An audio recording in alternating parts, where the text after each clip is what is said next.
Bom, a gente conversa agora com o ex-ministro da Saúde, José Gomes Temporão.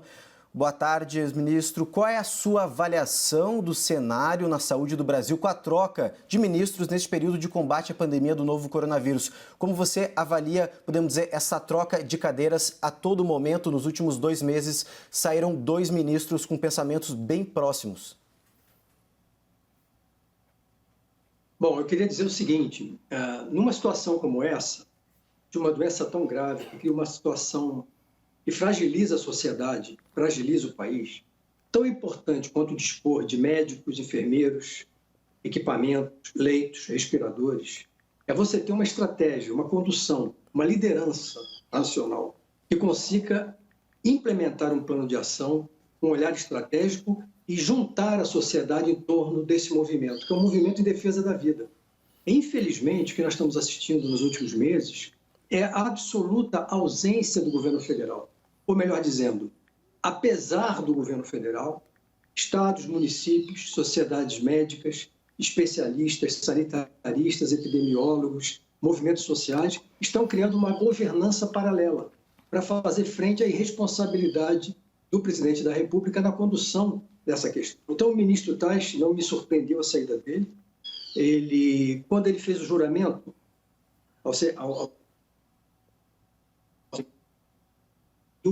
o que Hipócrates nos ensinou. Primeiro, não causar dano. Então, o médico se forma para defender a vida. Então, ele não pode, hipótese alguma, admitir nenhuma em risco a vida das pessoas. Ele é um médico respeitado. Imagino que ele entrou no governo com a melhor das intenções para fazer alguma coisa positiva, mas rapidamente ele percebeu que não é possível quando você tem um presidente que vira, entre aspas, um médico exercendo. Bom, a gente teve um pequeno probleminha com o sinal do ex-ministro, o José Gomes Temporão. Quando a gente conseguir restabelecer esse sinal, a gente vai voltar essa conversa, que é muito importante, está repercutindo durante toda a edição do Visão CNN, os motivos que levaram o ex-ministro Nelson Teich a pedir demissão do Ministério da Saúde. Qual foi a gota d'água disso? Isso aconteceu hoje pela manhã, a gente vai repercutindo. Então, por isso que a gente acha importante também essa conversa, esse debate também com os ex-ministros que assumiram a pasta e sabem como funciona. Vamos então voltar a conversar com o ex-ministro da Saúde, José Gomes Temporão. Ministro, você consegue me ouvir agora perfeitamente? Sim, com certeza. Pode então concluir a sua última resposta. Então, eu estava dizendo que o médico, ao se formar, cumpre o que Hipócrates nos ensinou. Primeiro, não causar dano, é defender a vida. E o ministro que entrou com a melhor das intenções do governo percebeu que não tinha como fazer valer esse princípio tão... O governo federal demonstrasse algum tipo de liderança, algum tipo de articulação, algum tipo de coordenação, coisa que, infelizmente, nós estamos perdendo. Ministro, nós estamos tendo um problema de conexão com o senhor, mas a gente vai tentar fazer essa entrevista mesmo assim, porque é muito importante para a gente. A gente discutiu aqui, já ouvimos 2 ex-ministros da Saúde, e inclusive agora a gente acabou de ouvir de um ex-ministro que achava que a gente não teria que ter um técnico, um médico, talvez não fosse melhor para não agir como um coração. Não estar comprometido dessa maneira. Eu lhe pergunto, é muito difícil conciliar a gestão técnica com a gestão pública? Como funciona isso? Principalmente por conta da cloroquina, que tem derrubado 2 ministros aí, né? Olha, essa questão da cloroquina, ela é simples, relativamente simples. Existem vários estudos nesse momento acontecendo no mundo inteiro. A Organização Mundial da Saúde está liderando esse processo. O Brasil participa de vários desses estudos. 2 desses estudos já foram publicados, demonstrando que ainda não existem evidências, não existe segurança para o uso dessa droga. Ela pode causar efeitos colaterais graves. Então, na verdade, essa questão hoje está na mão do médico que trata do seu paciente.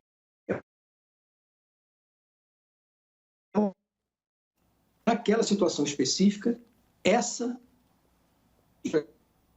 usadas adequadamente com segurança. O que não é razoável imaginar são pessoas que não entendem nada de saúde, nem de medicina, nem de epidemiologia, se travestirem de prescritores. Isso aqui não é razoável. Então, esse equilíbrio ele se dá na prática médica. O médico é o grande responsável pelo tratamento do seu paciente. E a hidroxicloroquina, nesse momento, está indicada para situações específicas, dependendo da avaliação do médico, mas jamais para um uso universal, sem controle, como forma profilática ou colocar em risco a vida das pessoas. Doutor Temporão, Daniel Adildo aqui de Brasília. O presidente Jair Bolsonaro tem comparado bastante o Brasil à Suécia, ao modelo que foi adotado na Suécia, principalmente do isolamento vertical. É possível comparar o Brasil à Suécia? Essas comparações são muito complexas, porque, veja, são contextos sociais, são contextos políticos, são contextos culturais completamente diferentes. A Suécia realmente implementou uma coisa bastante diferente. Mas veja que a taxa de mortalidade por milhão de habitantes é maior em relação aos seus vizinhos, como a Dinamarca. Então, o que aconteceu lá? Você tem uma sociedade muito igual, muito homogênea, muito educada, muito organizada, onde as pessoas seguiram rigorosamente as orientações da autoridade sanitária, de manutenção de distância, uso de máscaras, sair o menos possível, fazer o trabalho em casa. Não é uma sociedade como a nossa, onde temos 40 milhões de subempregados que trabalham por conta própria, sem proteção social, 11 milhões de desempregados, 12 milhões de pessoas que moram em favelas em condições precárias, sem saneamento, sem acesso à moradia condigna, sem uma renda adequada. Então, são comparações completamente exóticas, eu diria. Elas não têm nenhuma validade do ponto de vista concreto. É como se nós comparássemos dois mundos completamente diferentes. Nós temos que olhar para os nossos irmãos aqui, sul-americanos, o que está acontecendo na Argentina, embora seja uma sociedade menos desigual, mas desde o momento assumiu uma postura coerente sob a liderança do ministro da Saúde. E olha o resultado, número muito pequeno de casos, número muito pequeno de óbitos. Doutor Temporão, Kenzo daqui de Brasília, eu queria saber se é possível encontrar um ministro que siga essas orientações da Organização Mundial de Saúde e tenha um alinhamento, inclusive, com o presidente Jair Bolsonaro. A gente viu dois casos clássicos aí, tanto do ex-ministro Mandetta quanto do ex-ministro Taish. É possível encontrar esse meio termo ali? Taish era visto como um meio termo e se viu que não foi, né? Olha, eu diria que o pré-requisito para haver um entendimento é o presidente da República passar a respeitar a ciência, os milhares de médicos, enfermeiros e outros profissionais que estão arriscando suas vidas nesse momento, cotidianamente, para salvar vidas, e respeitar a saúde pública. Então, ele tem que mudar a sua posição. Então, se você não vai encontrar uma pessoa que consiga esse equilíbrio. Eu quero falar duas coisas importantes aqui, porque as pessoas têm pouca informação. O nível de distanciamento social está fazendo um efeito positivo, não no nível que nós gostaríamos. Eu vou dar um dado. No início da pandemia, no início de março, a taxa de reprodução do vírus, ou seja, uma pessoa infectada transmitia para até 3 outras pessoas o vírus. Isso no início, lá em março. Hoje, essa taxa está em torno de 1,4.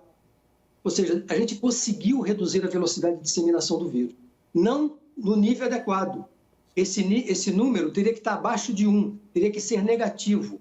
E para você alcançar um nível negativo, você tem que fazer um isolamento social acima de 60% a 70%. E nós estamos em São Paulo com 40%, no Rio de Janeiro aumentou um pouquinho essa semana. Então, a situação estaria muito pior se nós não tivéssemos tomado a decisão do distanciamento em março. Um outro número, a Universidade de Campinas fez um estudo dizendo o seguinte, muito importante isso, se nós conseguirmos manter nas próximas 2 semanas o nível de distanciamento social que estamos mantendo hoje na média Brasil, nós vamos salvar uma vida a cada minuto. Então, é o respeito a essas evidências, o respeito à ciência, o respeito à medicina, o respeito à saúde pública que tem que vir do presidente. Senão vai ser muito difícil encontrar uma pessoa séria, qualificada e comprometida que assuma essa responsabilidade. Ministro, é o Yuri Pita aqui de São Paulo. O senhor falou no começo da sua resposta em relação a ser importante ter uma estratégia. Agora, como que deveria ter sido feita essa estratégia do ponto de vista do papel do Ministério da Saúde e da adesão de secretarias estaduais e municipais da saúde? Na sua avaliação, nas gestões passadas do ex-ministro Mandetta e do ex-ministro agora, ex-ministro Taish, houve essa mínima tentativa de se elaborar uma estratégia ou não foi feito esse tipo de trabalho que o senhor acha que era fundamental? Veja, quando nós começamos esse trabalho no início do ano, e o ministro Mandetta liderava esse esforço, nós estávamos mostrando uma atitude coerente, consistente. Né? Todos os dias o ministro ia para a televisão, durante 1h30, 2 horas, conversava com a sociedade, isso é fundamental. Nós perdemos isso depois que ele saiu, isso é fundamental. Os epidemiologistas, os especialistas em saúde pública que estavam conduzindo o esforço em colaboração com estados e municípios. As coisas estavam caminhando bem, mas rapidamente, se vocês fizerem aí um inventário das frases, do comportamento, da postura do presidente, imediatamente começou a se criar um ruído, né? Um enfrentamento, um contraponto sempre negativo, questionando a ciência, questionando as recomendações da autoridade sanitária, questionando esse princípio básico hipocrático, né? Antes de tudo, não causar dano, não colocar em risco a vida das pessoas. E nós perdemos, com a saída do ministro Mandetta, essa coerência, essa articulação, essa liderança federal, nós não temos mais hoje. Veja, você demitir um ministro que vinha bem, nomeia uma pessoa respeitada, como novo ministro, ele sai antes de completar um mês por discordar da postura do presidente, isso é muito grave. Né? Então, eu voltaria àquela minha outra afirmação. Hoje estamos enfrentando o maior desafio que o Brasil já enfrentou na sua história, possivelmente. Já estamos chegando a 1.000 óbitos por dia, 1.000 mortes por dia em todo o país, na média, contra o presidente da República e sem o Ministério da Saúde. Essa é a situação lamentável que a gente vive hoje. O maior aliado hoje do vírus chama-se Jair Bolsonaro. Doutor, até durante o mandato do ex-ministro Nelson Teich, ele disse que estávamos navegando às cegas, que era preciso um certo período para entender melhor o vírus e o seu comportamento. Quem assumir agora a pasta, como é que pega esse barco? Continua às cegas?